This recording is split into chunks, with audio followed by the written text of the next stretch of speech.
In a world where lots of things adhere to conventional shapes and design, it's the unconventional that often gets more notice and intrigue simply by the virtue of its unpredictability and the fact that it differs from the norm. Unconventional shapes often possess a distinct aesthetic appeal. They can be visually striking, intriguing, or outright creative, drawing people in with their unorthodox ways.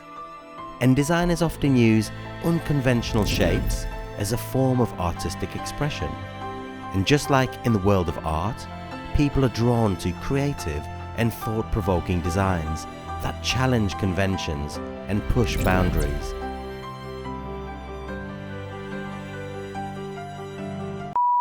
Today, we're taking a very close look at an unconventionally shaped watch, and one whose design deviates from the traditional circular or square designs, and that is the Artefact by Microbrand Pedral, as we inspect every single aspect of this watch, as I always try to do for you, my lovely loyal viewers, all two of you.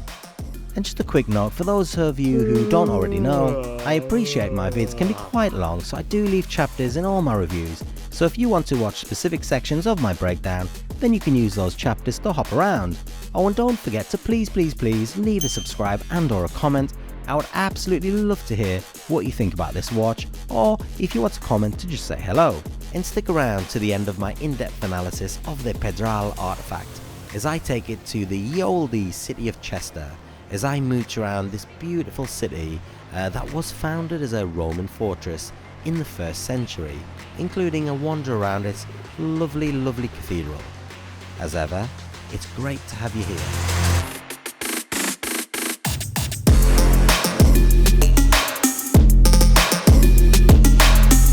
But before we head to the review, let's watch an overdramatic specification of the watch, all in the next 90 seconds.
Pedral is a microbrand operating from Stockholm in Sweden and was founded by Kevin Pedral, the visionary behind its inception. And Kevin encountered rejection from a renowned Swedish watchmaking institution, yet he reframed this setback as a catalyst for action. So rather than succumbing to disappointment, he embraced it as a defining moment. And with steadfast resolve, comparable to the relentless ticking of a clock, he declared, "If they won't open doors for me, then I'll carve out my own path." And thus Pedral was born, and now have quite the range in their portfolio, including the Monument, Dream Chaser GMT, Okapi Genesis, Rimmed,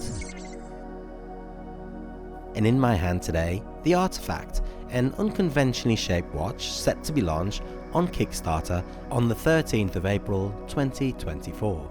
Now this is the Blue Magic colorway, but it will also be available in Firefly Orange, Golden Glow, Highbury Red, Kingfisher Blue, Stockholm Stealth, Shimmy Stardust, Silver Symphony, and this, of course, the Blue Magic. So just to reiterate what was said in a classic 90-second spec, this the Artefact comes in at 11.2mm thick, 39.5mm in diameter, 47.5mm lug to lug, with this integrated bracelet measuring in at 22mm width at the case and tapering down to around about 18mm by the time it reaches the butterfly clasp. Okay, so starting with the dial, it goes without saying that this unconventional shape definitely provoked my curiosity and instantly gave me an insight into Kevin Pedral's creativity and originality. I mean, this visually striking and intriguing shape isn't just something that is unique to the Artefact, it is actually Pedral's trademark.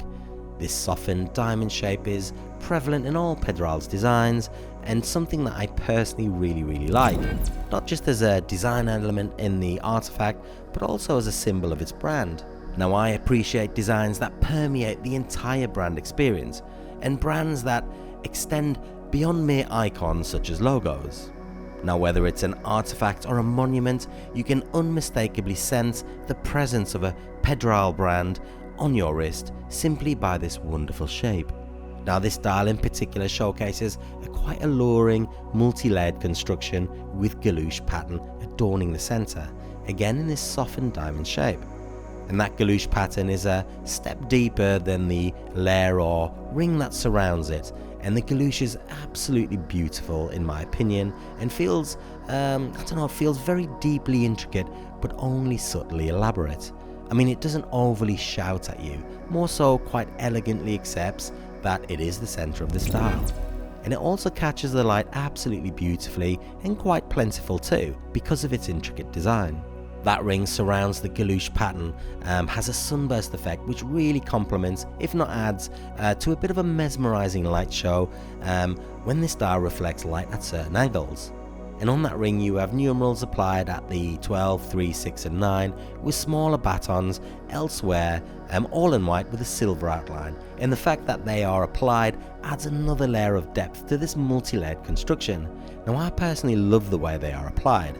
I mean, the unconventional shape means that the positions of the buttons at odd numbers almost feel kind of misaligned with the positions of the buttons at the even numbers, but that's what I love about this watch. At a glance, it all fits well, looks perfectly proportional and aligned, but at the same time gives a sense of something that isn't quite ordinary, something that doesn't quite conform, almost like a Salvador Dali-esque trait that runs through this watch. Outlining that dial is a train track, minutes track, in white, double-lined on the inside edge of that track with numerals every 5 minutes, and for me, the entire minutes track adds a bit of perhaps complexity to the dial, which sounds a bit odd because you have this beautiful galoche complex pattern in the middle. Now, the hands are what Pedral call fence post hands, and they are customized for this watch and feature this beautiful design at the tip of the minute and the hour hands. The seconds hand is counterbalanced too with an arrow tip. Now, all the hands are obviously circular in motion, but actually when the hands rotate around the dial, it feels like they touch the outside parts of this unconventionally shaped dial quite evenly. Same goes with the hour hand as it spins around that galoche pattern. It's just a small observation, but one that I think gives an illusion that the circular motion of the hands blends in really well with the diamond shape of the dial. And protecting the dial is a flat sapphire crystal with multi-layer anti-reflective coating on the underside, showcasing remarkable expertise, I guess, in reducing glares and reflections. Now, this not only guarantees improved legibility of the watch dial, even in brightly lit environments, but also accentuates the clarity and sharpness of the galoche pattern. Particularly that sunburst effect on the ring stands out at certain angles of light, and the sapphire crystal effectively ensures optimal visibility of this feature as well as the galoche feature even in the most reflective conditions. In terms of lume, the Artefact boasts BGW9 Swiss Superluminova on the hands and on those R markers on the dial, with a Lume on the numerals too. Now there's not really much I can say about the Lume, so let's just take a moment to appreciate its loveliness. The watch case is meticulously fashioned from 316L stainless steel with scratch resistant coating and a really impressive 1200 HV rating. And that hardened layer will only be micromillimeters thick, but it really is extremely hard and will be pretty much scratch resistant at 1200 HV. The case mirrors the dial aesthetics and therefore appears to be crafted in that captivating diamond-like shape, but upon closer inspection it becomes obvious that the effect is primarily attributed to the bezel, while the circular case beneath it harmoniously complements its form. The case features brushed finishing, accentuated by polished chamfered edges extending from lug to lug. Now for me, this combination of brushed and polished surfaces on this case and on the bezel creates an interplay of light that beautifully enhance the polished steel in particular, offering a visually appealing composition. The crown is a push-pull crown, 6.5mm in diameter, is signatured with an A element that features the Pedral Brand. Now it's worth mentioning now that the brand's logo incorporates a symbolic fusion of clock hands with a sting of a scorpion, and that reflects Kevin Pedral's zodiac sign, Scorpio. The letter A signifies the beginning of everything, serving as a nod to the brand's origins and Kevin's personal connection to the emblem. Now isn't that just cool? The Artefact is water resistant to 10 ATM, 100 meters, which is great for poolside diving or snorkeling in the ocean, but I certainly wouldn't wear it when delving deep into the trenches of the Pacific Ocean.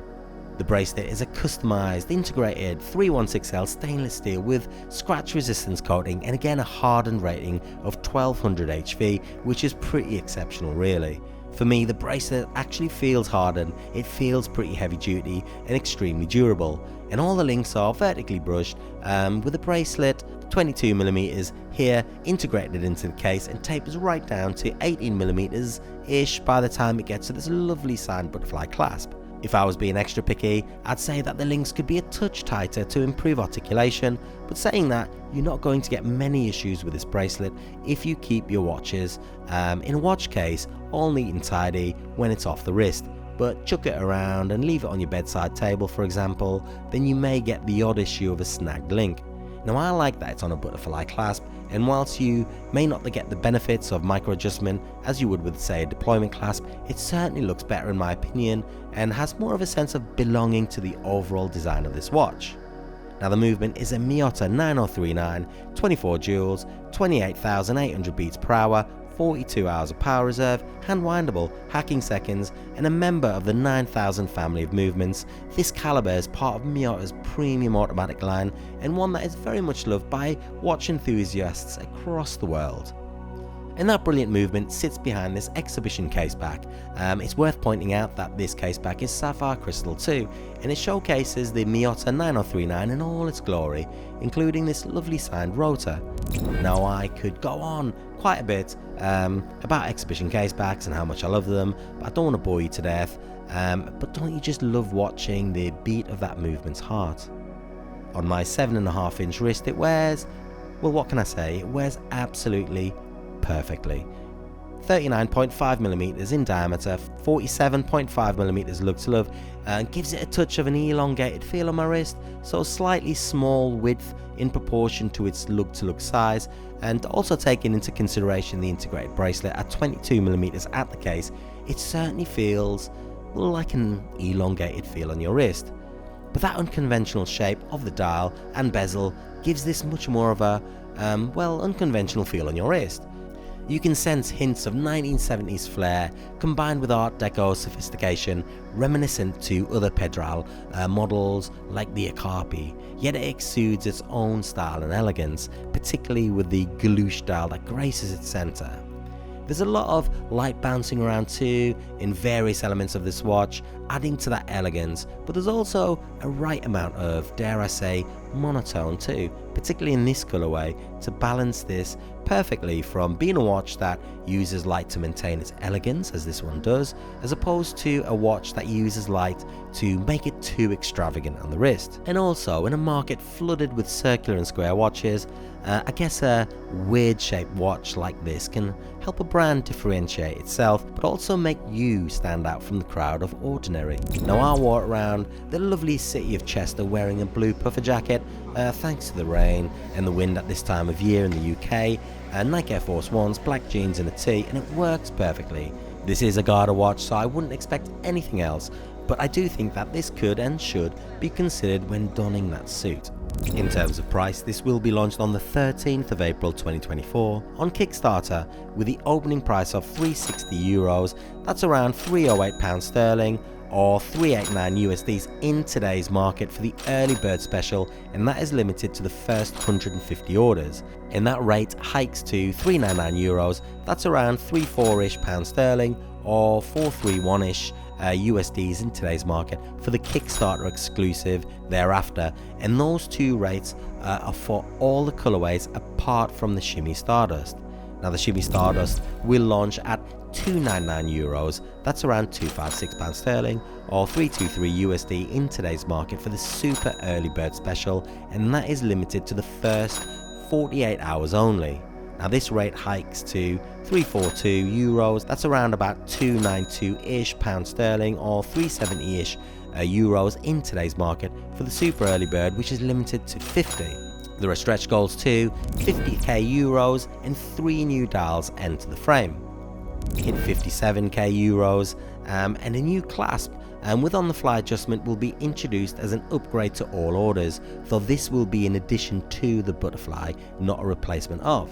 64k, and the warranty is extended from the default 12 months to 36 months. €70k and 3 more colorways are unlocked, which will ultimately expand at this point your choice to 14 colorways to choose from, and hit €77,777, and there will be 0 shipping costs worldwide. And fingers crossed for Kevin that we hit all of those stretch goals. Overall, we'll look. Generally speaking, unconventional shapes in watches often possess a distinct aesthetic appeal, and like I said at the start of this review, they can be visually striking and intriguing, drawing people in with their, let's say, unconventional beauty.